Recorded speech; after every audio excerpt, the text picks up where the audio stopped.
Booze vacation at a high level is just letting my peers know that taking an extended break from alcohol is what I've found to be the key to happiness and the fountain of youth. The booze vacation is taking that time to relearn life without it, to restore your health. I think a lot of top performers, they treat themselves like junkyard dogs, not like $1 million racehorses. Wait a second. You're telling me that by following your rules, I'm going to have more freedom? That doesn't sound like autonomy to me, Clifford. It's tanking testosterone, it's aging you, it's stressing you out, it's just all these negative things. No self-respecting man would be cool with all that nonsense. What's up, everybody? I'm Chaz Wolfe, gathering the kings, coming back to you here today with, of course, another king on the stage. Clifford Stephan, welcome to the king stage, my brother. How we doing? Doing great. Thanks so much for having me, Chaz. I really appreciate it. Of course. Well, you're a serial entrepreneur. Yeah, I've had a compensation consulting company based in the Bay Area, Silicon Valley, designing employee and executive pay plans for a lot of pre-IPO tech and private companies in Silicon Valley and California for the last 20 years. Worked with a lot of enterprise companies as well on a project basis, a little bit of real estate. Recently, a COVID passion project, I've founded and launched Booze Vacation, a men's health and wellness business in earnest. And it's been really awesome finding my passion and my value, and it's been a fun ride. So just real quick here, you said booze vacation. I hope the listener caught that for a second there. Give us just like a quick synopsis. Are we vacationing with booze? Are we getting away from booze? Give us the clarity here. Booze vacation at a high level is just letting my peers know that taking an extended break from alcohol is what I've found to be the key to happiness and the fountain of youth. Take a step back a little bit about myself. Started drinking in high school like a lot of us do. In high school and college, you get indoctrinated into that. Played water polo, soccer, tennis, real social, real extroverted, and followed it all along the way. And then got into corporate America, and I'm in human resources, and it's everywhere. I'm super extroverted, and it's always along for the ride. But I was also a nutrition nut. I had a degree in nutritional science and a health nut. And Wow. so, yeah, I definitely started looking and feeling my age in late 30s, early 40s. And so I wasn't looking for it, but I begrudgingly took a 1 year break from alcohol and, to kind of, deflect some of the shit I might get from my buddies. I came up with, hey, I'm on a booze vacation, and it made them laugh. It gave them a chuckle and got them off my back. And so that was the birth of it. And so, yeah, just trying to come up with a term that's not so lame and defensive. The problem with my peer groups is I think there's such a strong association with fun friends, events, and a reward system. Right. And it really becomes a part of your identity. And so guys might cut back a little bit or maybe take off dry January or something like that, but they're never really able to really get back to 100%. A lot of guys are stuck at 60, 70% with bad sleep and bad hormones, and a lot of negative feedback loops they get stuck in, especially around sugar intake. And so ultimately, it's really a health 101 play and just a fun aspirational way in health movement to really help guys restore their health. Because unfortunately, pre-disease starts showing up in your 30s with belly fat and high blood pressure and maybe a couple of prescriptions, and 40s and 50s has become more chronic disease states. And so a lot of my peers are super high performing, are doing great in their business, but might not be looking at their health and wellness. And so it could be super tricky to thread that needle even if you are working out and having a kale salad with regular alcohol use. That's just kind of what we signed up for as far as our physiology and it being everywhere and tolerance and age and wear and tear. So it's a pretty predictive model that we're not cool with guys getting bad results and bad outcomes in their families. And so we're being the jerk, talking shit about it and having some fun with it. Yeah, well, and I want to actually encourage you, but also the listener, that I've seen more in the last 6 months, content-wise, on social media around, I'm over alcohol. And this language of, I think people are just becoming more conscious of the fact that it is basically poison, or it is directly poison, really. And then it's associated like ... down the road to, well, if it's that, what are the effects on me? And then how is it worth it? So I think a lot of people actually are starting to ask these types of questions, or at least from what I can see. Personally, I've asked the question, does this serve me? Alcohol, but I also apply it to pretty much everything in my life. And I've just become more and more obsessive about this question in my life. And so I've always asked the question, does this serve me? And the result I've always gotten specifically around alcohol is, at some point, I'm going to lose control. At whether that's 2 drinks or 20 drinks, why would I want any of this thing that's going to take my control if my success is up to me? Why would I not want control of that? And so that's always felt like a pretty easy decision to me. But you're right. There's a lot of like culture and peer pressure. Talk about this a little bit because obviously not only did you go through it, you created the name to get your buddies off in a fun way, but now you're helping other men do this. This is a real thing to be able to like step away from and not feel like shunned. Talk about this a little bit.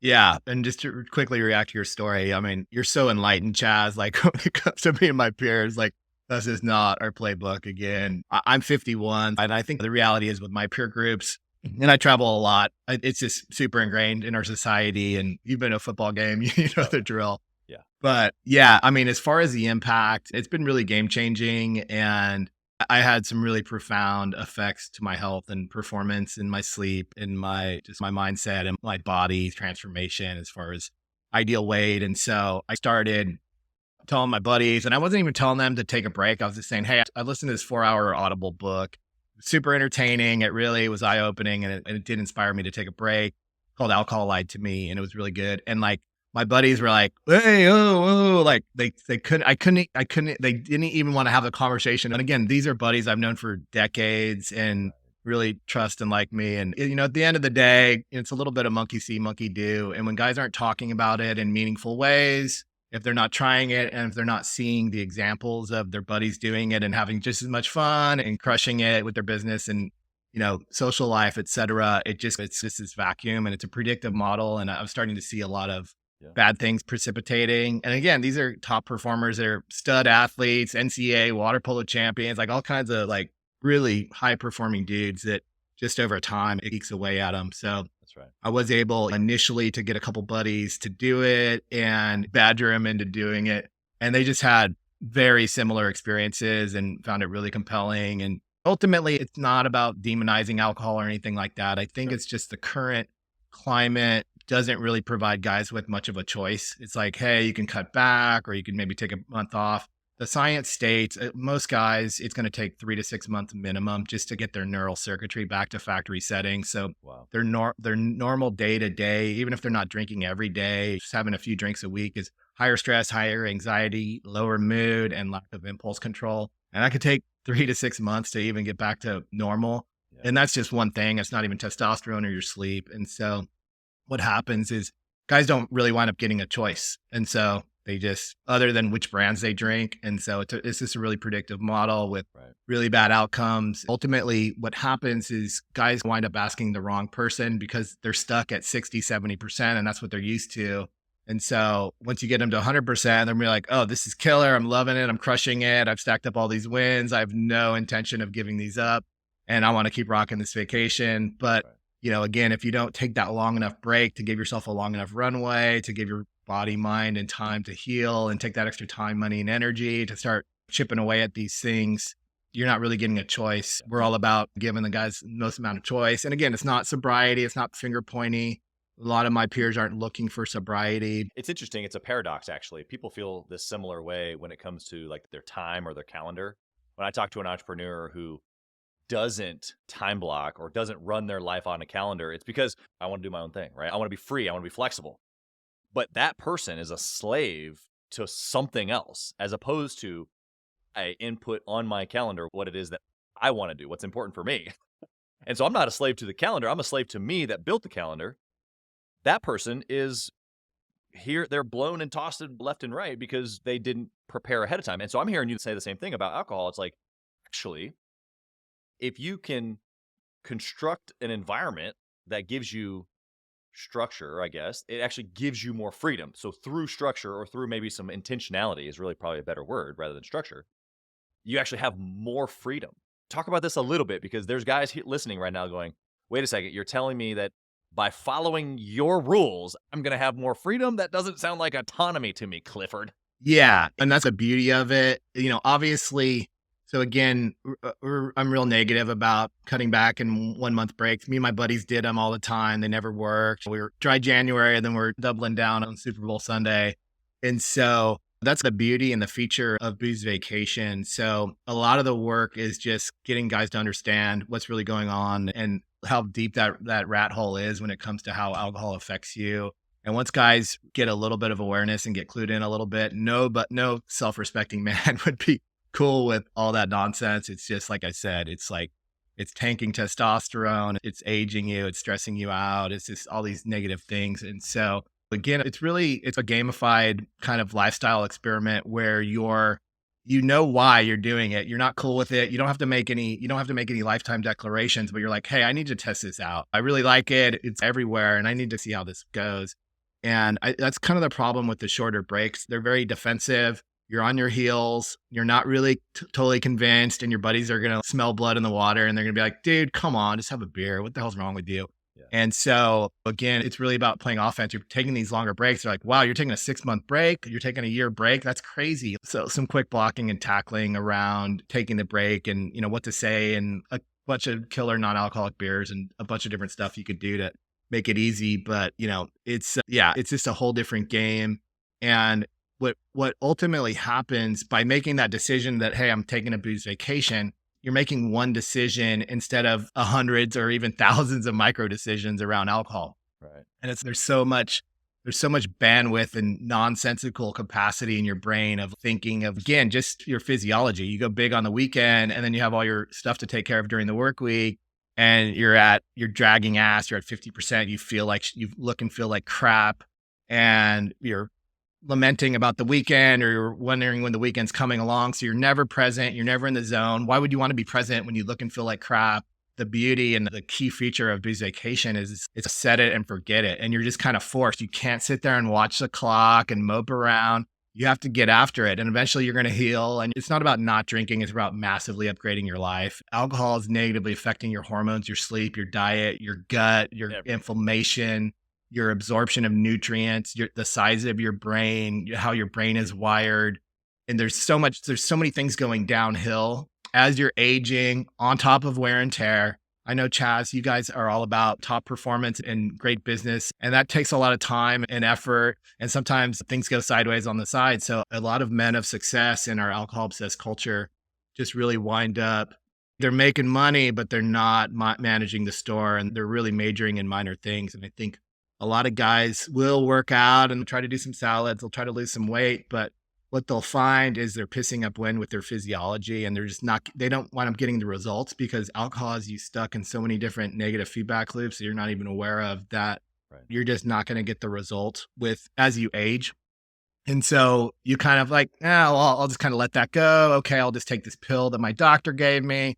I'll just have this procedure. I can't really play this anymore. So your quality of life is like tanking. Hey, at least I got some money. But guess what? You hit chronic disease in your like 40s or 50s. It's not game over, but you're playing a new game and it's not any fun. And your business is going south. I didn't hear you say one good thing. Those are all negative. I want to talk about impulse control because I talk a lot of shit. That's my nature. Somebody's got to combat all those beer commercials with yeah, the well, world's I most hear you beautiful talking people. truth, right? I hear you just saying, let's just look at what it is, right? Okay, so I'm exchanging what I think of as culture norm and fun, and my belief, as maybe the listener is thinking, is that in order to have these things, I have to interject alcohol. And all I'm hearing you saying is, hey, what if you could have those things without the poison that literally you're putting in your body that has all these other effects? If you could still have this, if you could still have the life that you want, have the business, have the fun, have the marriage, have all the stuff, but it just doesn't include the thing that you're putting in your body that's giving you all these other negatives, wouldn't that be the best case scenario? And someone's like, well, yes, of course, but that doesn't exist. But Clifford's saying, well, of course it does. That's why I'm here. A little wheel of like decision making in here, impulse control. I'm huge on decision making. I am who I am. You are who you are based on our thoughts and then our actions. But inside of that is decision making. You said impulse control. Decision making, impulse control, we're in the same lane. So talk about that. How does alcohol affect my impulse control?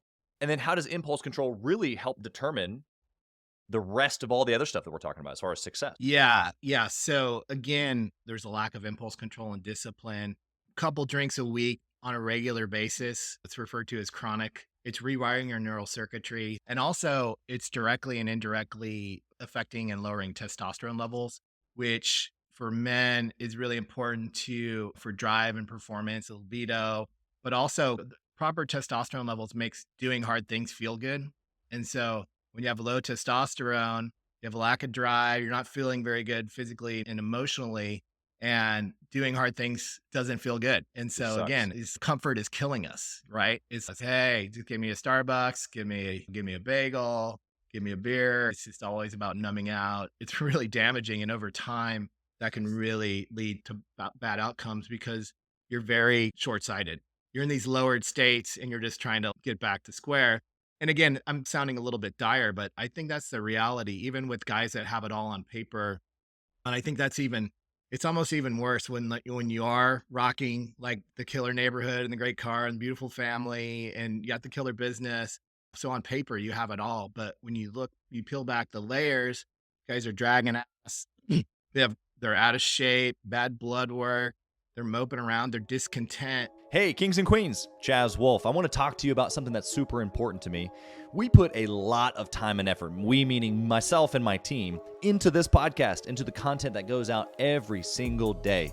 And if you have been getting any sort of value or insight from this, we want it to be able to reach other business owners too. So we would love if you would like, comment, share, leave a review, post, share again, all of the things on social media, on all the different platforms, or even on the podcast mediums of Apple and Spotify. We would love to be able to get our content into more hands, more entrepreneurs, so they can grow their business as quick as possible. Together, we are building a community of like-minded entrepreneurs who are committed to growing their businesses to new heights. So let's do this. Let's help each other. Let's help each other grow. Yeah, well, I think that's spot on. I mean, you're saying, hey guys, here's the information. Do with it what you want. That's true autonomy, right? Like, you've just not been given all the right information. And that's what I'm hearing you say is based on here's some data, not only my story, but some research and some accurate information. Here's how a good way that you can maybe do it differently. And doing it differently might look like permanently getting rid of it. It might look like just ex-naying it for a period of time. The freedom there or the autonomy there, I think, is what's important for the listeners because it really does come down to you. Now we're talking about success principles again, because if it's not your desire, if it's not something that you personally, the listener, want to do, you're not going to do it. People do what they want to do. We know this. And so if it's something that you do for a period of time, but you can't sustain it, you're going to have to either rewire something or figure out what the greater desire is, right? Because it's always about lesser or greater desire.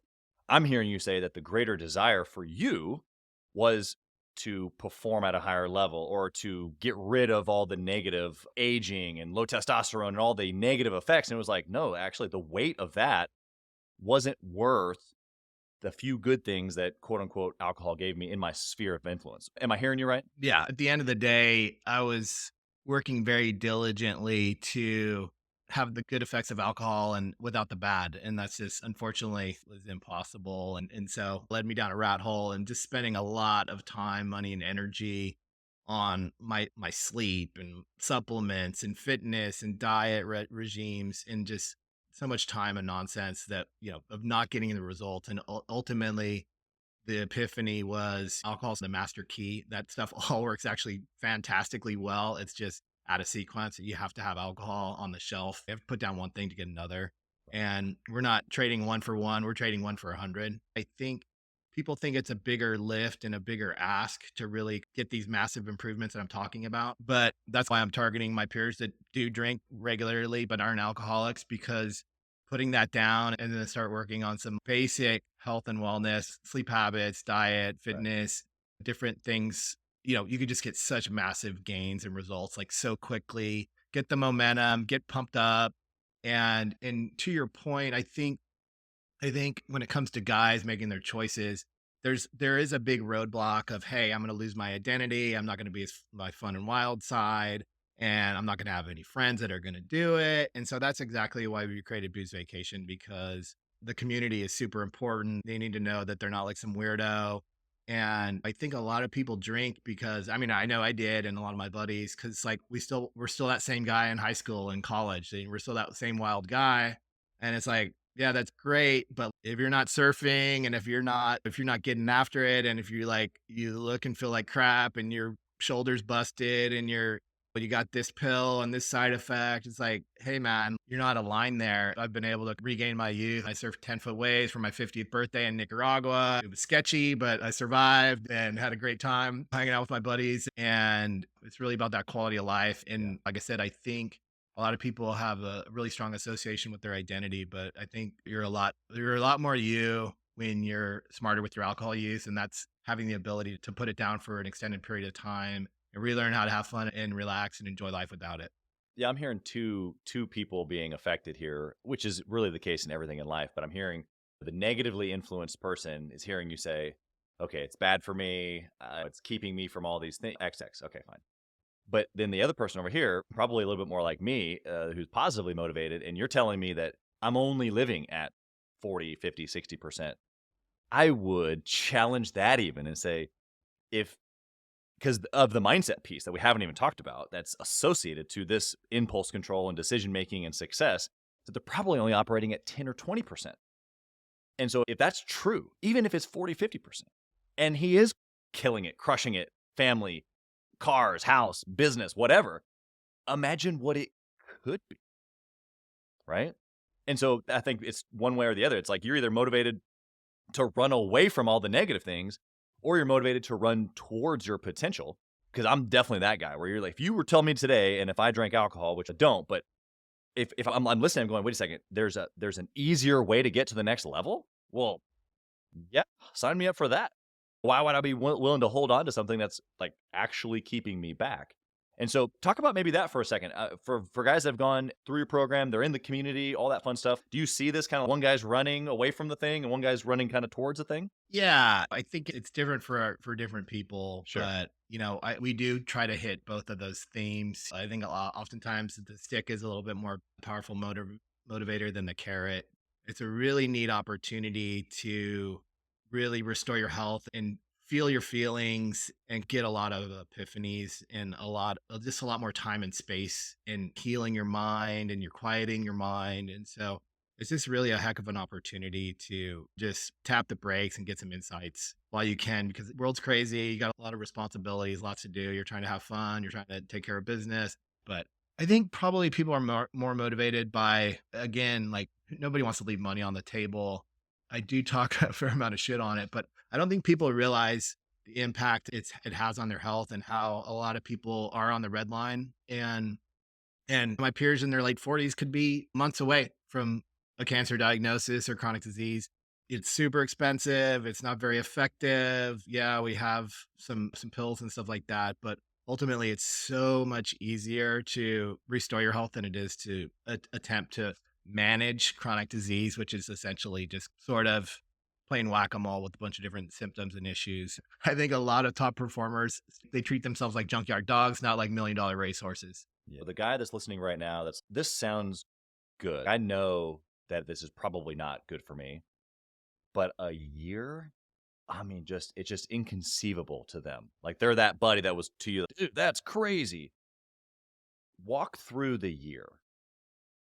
Give them this roadmap that makes it believable for them. What does it look like for them at month 1 through 3, 3 through 6, 6 through 9, 9 through 12? We have everybody's vacations are 3, 6, and 12 months.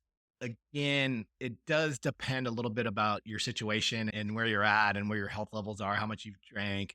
And so if you've been drinking heavily for a good 20 years, a 3-month break is going to be really impactful, but you'll probably make a lot more money and get a lot more insights for the taking those longer breaks. So yeah, we encourage the longer. The reality is that, and this is going to sound silly, but the hardest part about taking a booze vacation is not taking the booze vacation. It's the deciding to take a booze vacation. And so again, and the hardest part. And then the second hardest part is like the first 2 to 3 weeks where you have a little bit the strongest of the physical and emotional dependence to it.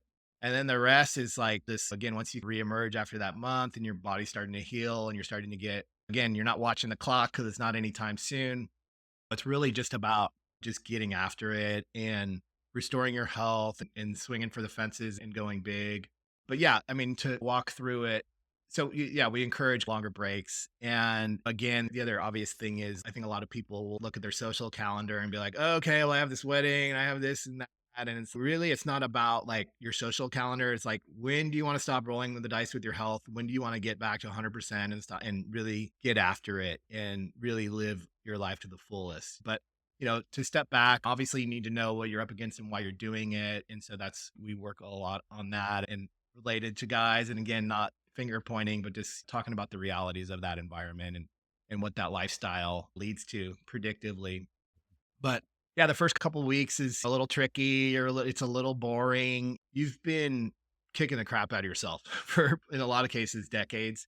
And just across the board, just bad diet choices, bad hormones, your brain, digestive system, your inflammation in the body. There's so many things that are just kind of going south. Ultimately, the kind of the tricky part is we're swapping out an operating system. If alcohol is at fun, friends, events, and a reward system, then how do you get your fun, friends, and event and reward system? And so it's really about increasing your activity levels and getting after it. And just your currency is like muscle mass and activities. And again, guys get into their 40s and 50s, like muscle mass is your currency for longevity. And we want guys crushing it to 99 and beyond. And we don't want them slipping and falling and wasting away to really, again, get your mind back, get that impulsivity. A lot of that stuff is it's just really tricky to do with alcohol still in the mix. But yeah, I would say the first 3 to 4 weeks, you're getting your sea legs and getting acclimated, and you're starting to look and feel better and drop a couple pounds.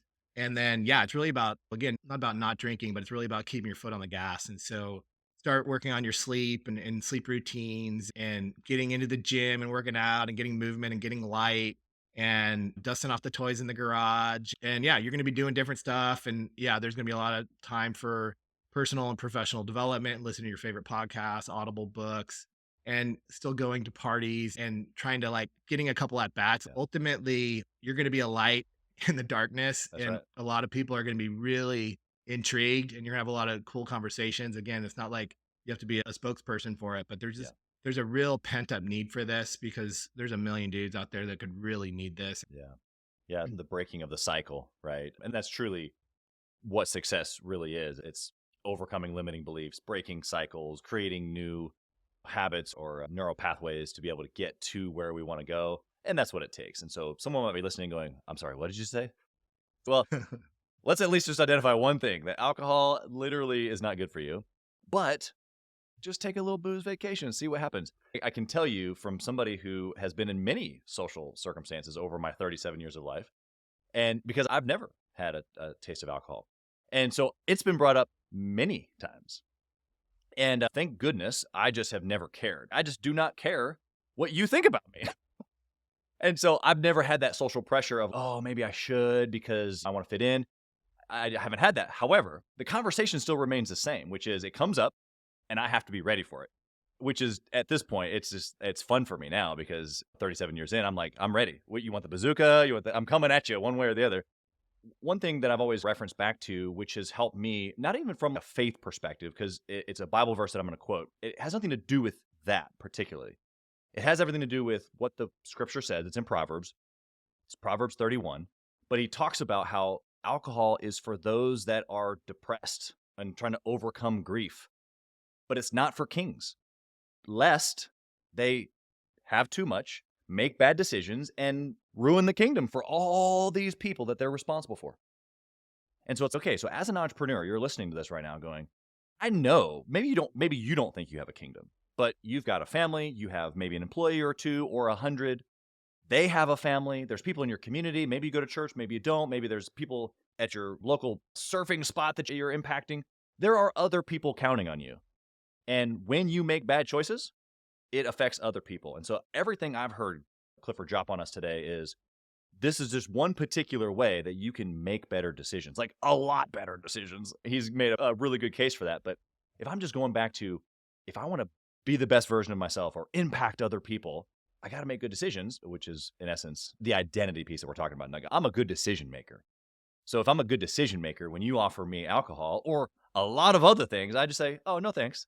I'm a good decision maker. So anyway, I want you to tell us real quick here, how can we find you? How can we sign up to do a booze vacation? I just couldn't align myself more. I'm not your avatar, but I could not stand more strongly with you because the more men that you get making amazing decisions, the more kingdoms out there that are impacted. And that's my mission. So we got to do this together. Where can they find you? Where can they sign up to take a booze vacation? Yeah, thanks so much, Chaz. I appreciate that. They can find us at boozevacation.com and sign up for a vacation, take some quick win challenges. They can just start getting smarter with their alcohol use, and they don't have to take any immediate action. But yeah, just start planting those seeds, start seeing some things that are hard to unsee and letting that percolate in the brain and knowing it is a good decision if you're looking to improve your performance. I love it. Clifford, you are an incredible, obviously you got a story. We didn't even get into your business exploits, but you've been crushing business for a long time and now you get to help men in a pretty particular way. I love what you're doing. And of course, we'll have all that in the show notes as well. So we hope that many listeners go check you out and maybe they sign up for a little booze vacation, maybe make some better decisions and get that peak performance that you're talking about. Clifford, thanks so much for being here. All the work that you're doing, all the men that you're touching. We appreciate you. Blessings to you. Cheers. Thank you so much, Chaz. I really appreciate you having me on. Thank you for listening to Gathering the Kings today. I hope that you were able to pull out a few nuggets to go apply into your business right away. More importantly, though, I hope that you're realizing that it takes more to be successful than just being by yourself, doing it all on your own, carrying the weight all by yourself.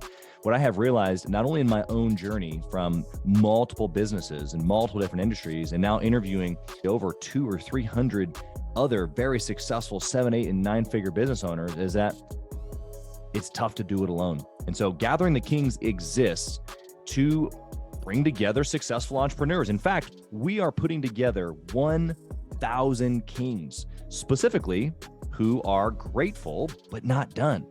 We're intentionally assembling kings who fight tooth and nail for their business, family, and communities. And here's what we believe, that in the pursuit of excellence in those areas, that it ignites within us the responsibility to govern power and forge a lasting legacy. So if that relates and resonates with you, and you know that you need people around you, sharp, qualified, other very successful business owners, I want you to go to gatheringthekings.com. I want you to take a look at what we're doing and see if it makes sense for you to be part of our pursuit to 1,000 kings. Talk soon.